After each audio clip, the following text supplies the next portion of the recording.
Good morning friends.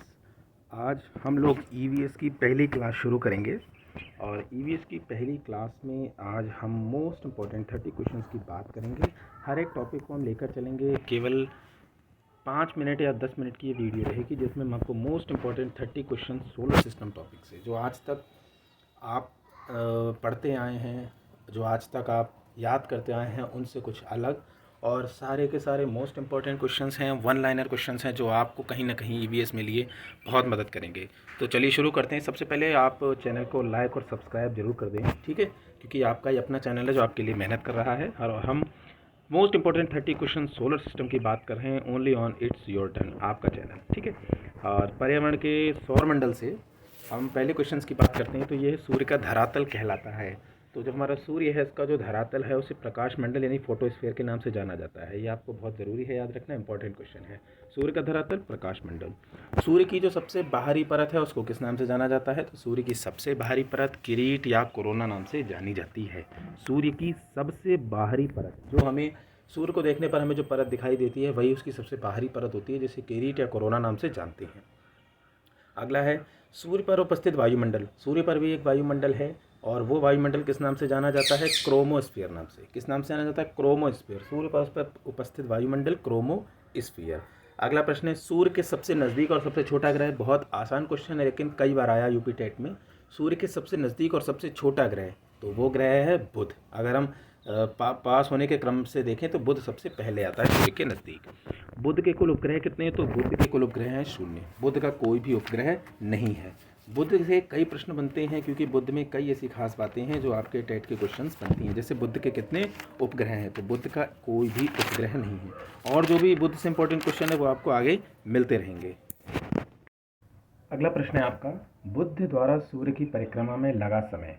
तो आप जानते हैं बुध द्वारा सूर्य की एक चक्कर काटने में जो कुल समय लगता है वो 88 दिन, जो पूरे सौरमंडल द्वारा ग्रहों में से सबसे कम समय है, ठीक है।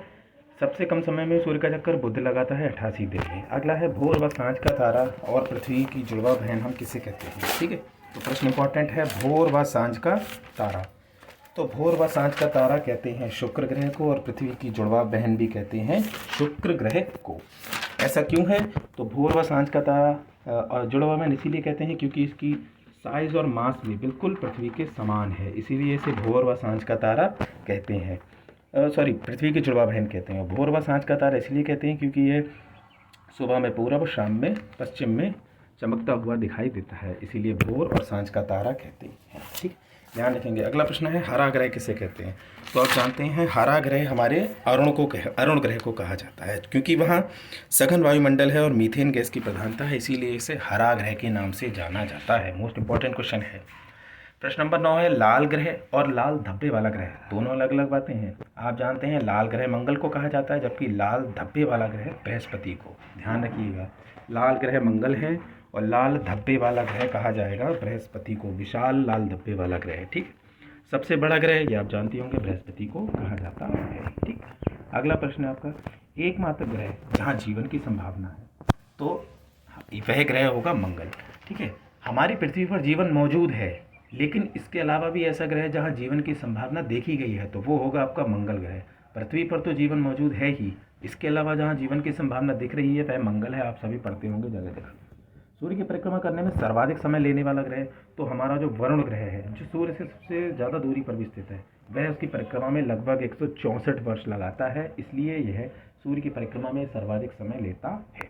अगला प्रश्न है सर्वाधिक उपग्रहों वाला ग्रह। तो अभी तक आपके बृहस्पति के पास सबसे ज़्यादा उपग्रह 67 थे, मगर पिछले अभी निष्कर्षों के अनुसार पता लगा कि 20 उपग्रह शनि के और पाए गए हैं, जिससे इसकी संख्या अब बढ़कर 82 हो गई है।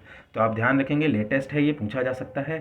सर्वाधिक उपग्रह किसके हैं? शनि के, 82।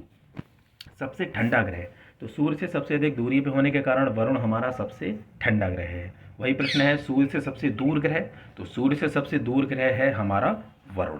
अब बात आती है उपग्रहों की, तो सौर मंडल का सबसे बड़ा उपग्रह कौन सा है? सौर मंडल का सबसे बड़ा उपग्रह, तो आप ध्यान रखेंगे कि सौर मंडल का सबसे बड़ा उपग्रह है गैनीमेड, जो बृहस्पति का उपग्रह है, ठीक है। अगला प्रश्न है सौर मंडल का सबसे छोटा उपग्रह, तो सौर मंडल का सबसे छोटा उपग्रह है डीमोस, जो मंगल का उपग्रह है। किसका उपग्रह है? मंगल का। मंगल के 2 उपग्रह हैं, डीमोस और फोबोस। ठीक है, सबसे छोटा डीमोस होगा।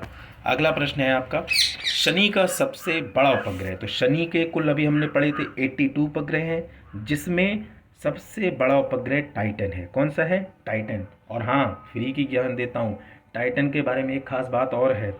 शनि के उपग्रह टाइटन पर कच्चे तेल की संभावना व्यक्त की गई है। कच्चे तेल की, हम लोग शनिदेव को कच्चा तेल भी चढ़ाते हैं, शनिवार को दिया जलाते हैं, तो इसीलिए वहाँ इकट्ठा हो रहा लगा। लेकिन शनि पर जो टाइटन उपग्रह है वो सबसे बड़ा है और वहाँ कच्चे तेल की संभावना पाई गई है। अगला प्रश्न है, सूर्य का प्रकाश पृथ्वी पर आने में लगा कुल समय। तो बहुत इंपॉर्टेंट है, गांठ बांध लीजिए, 8 मिनट 20 सेकेंड।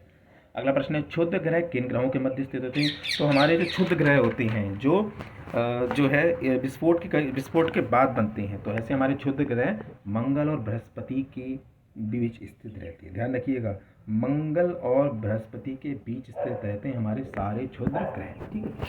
शनि द्वारा सूर्य के चारों ओर परिक्रमा लगाने में लगा समय। तो शनि द्वारा सूर्य के चारों ओर परिक्रमा लगाने में लगभग 29.5 वर्ष का समय लगता है। 29.5 वर्ष का समय। ग्रहों का परिक्रमा करते समय घूर्णन। तो याद रखिएगा, सभी ग्रह सूर्य की परिक्रमा अपनी अक्ष पर पश्चिम से पूरब की ओर लगाते हैं। पश्चिम से पूरब की ओर लगाते हैं, लेकिन केवल ऐसे 2 ग्रह हैं, शुक्र और अरुण, जो पूरब से पश्चिम लगाते हैं। ध्यान रखिएगा, बाकी सारे ग्रह पश्चिम से पूरब की ओर, लेकिन शुक्र और अरुण पूर्व से पश्चिम की ओर। ठीक है, ध्यान रखेंगे। हम चंद्रमा का कितने प्रतिशत भाग देख पाते हैं? तो हम चंद्रमा का केवल और केवल 59% भाग देख पाते हैं। 41% भाग हम कभी नहीं देख पाते। क्यों नहीं देख पाते? क्योंकि चंद्रमा की जो घूर्णन है वह, उसकी परिक्रमण अवधि और घूर्णन अवधि दोनों साथ साथ होती हैं।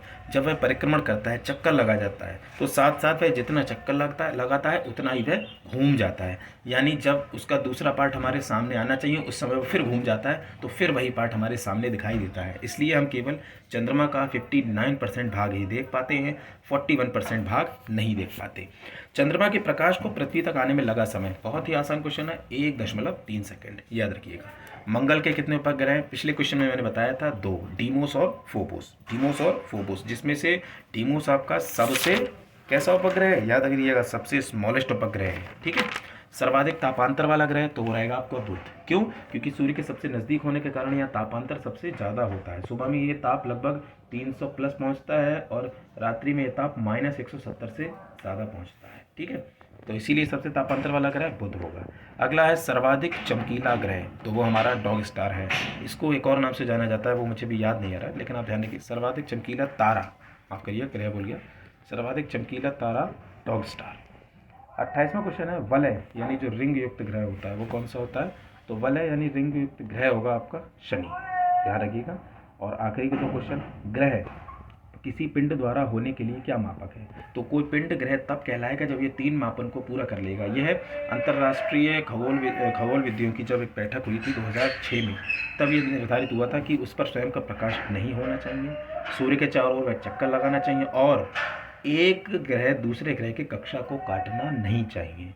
आपका जो यम था वो इसीलिए उस ग्रह का दर्जा छीन लिया गया क्योंकि वह एक कक्षा को काटता था। तो ध्यान रखिएगा, ग्रह होने के 3 मापक है, स्वयं का प्रकाश हो, सूर्य के चक्कर लगाए, किसी कक्षा को काटे नहीं। और आज का अंतिम प्रश्न है, सूर्य की परिक्रमा सबसे कम दिन में लगाने वाला ग्रह। तो सूर्य के सबसे नज़दीक बुध है, बता चुका हूँ, और यह 88 दिन में सूर्य की परिक्रमा पूरी कर लेता है। उम्मीद करता हूँ आपको वीडियो पसंद आई होगी। मैंने जितने भी क्वेश्चन सौरमंडल से बन सकते थे उनका निचोड़, सारे इंपॉर्टेंट क्वेश्चन आपके लिए लेकर आया हूँ। आप सारे क्वेश्चन पढ़िए, समझिए। जो भी समझ नहीं आता है आप कमेंट में मुझे मेंशन कर सकते हैं, बोल सकते हैं, मैं और प्रयास करूँगा। लेकिन ये थी आज की हमारी वीडियो। धन्यवाद।